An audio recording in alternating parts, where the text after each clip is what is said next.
Ça, c'est de la patate douce.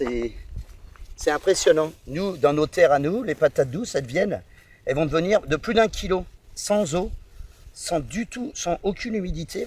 Et ça va faire des patates douces qui seront énormes, quoi. Mais au moins avec du goût. Elles ne seront pas été gorgées d'eau.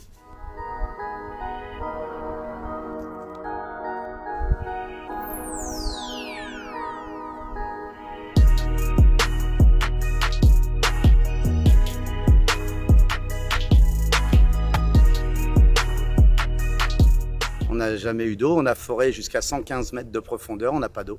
Donc le seul moyen, c'est de comprendre comment la nature peut se développer sans eau. Et c'est à nous de le comprendre et de le retransmettre et de le refaire à chaque fois tous les ans.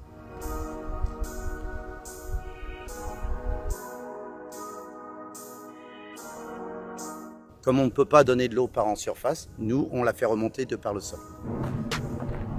Tu veux voir un pied de tomate? Ah, voilà un pied de tomate. Tu vois, nous, sans irrigation, sans ébourgeonnage, sans tuturage. À la fin du compte, il y aura presque 10 kilos sur un pied. Alors que les autres, ils vont vous les faire monter en hauteur, mais que sur une tête.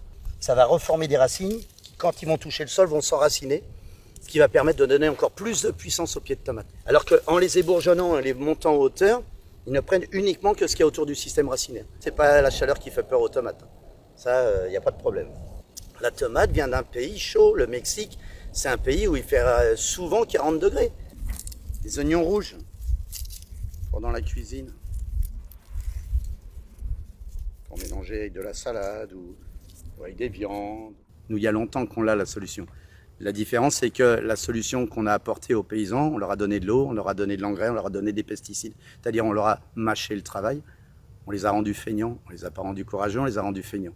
Si la plante a que des trucs chimiques à manger et de l'eau, c'est-à-dire qu'un légume, quand il a soif, on y donne à boire, quand il a faim, on y donne à manger, quand il est malade, on le soigne, quand il a des attaques d'insectes, on les tue. Non, un légume doit se débrouiller tout seul. Un légume, c'est comme un être vivant, c'est un être vivant. C'est-à-dire que plus tu vas l'aider, plus tu vas le rendre feignant. Moins tu vas l'aider, plus tu le rends courageux. On revient comme au Moyen-Âge.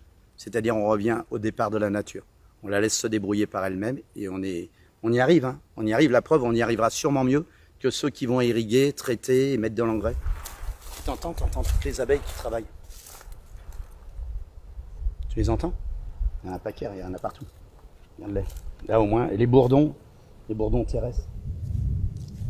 Dès l'instant où on donne à boire à un légume, on dilue le goût. C'est comme une grenadine, comme un sirop. Hein. Si vous mettez très peu d'eau, il est très sucré. Si vous mettez beaucoup d'eau, il n'est pas sucré. Un légume qui n'a pas d'eau, il va rester petit, mais par contre, ça va être du concentré. Ce sera que du bonheur. Ce sera de la nourriture. On produit sûrement moins, ça c'est sûr. On ne veut pas des gros rendements, ça sert à rien. Vaut mieux produire peu et bien que de produire beaucoup et d'en jeter la moitié. Vaut mieux faire peu avec de la qualité que de faire énormément avec de la merde.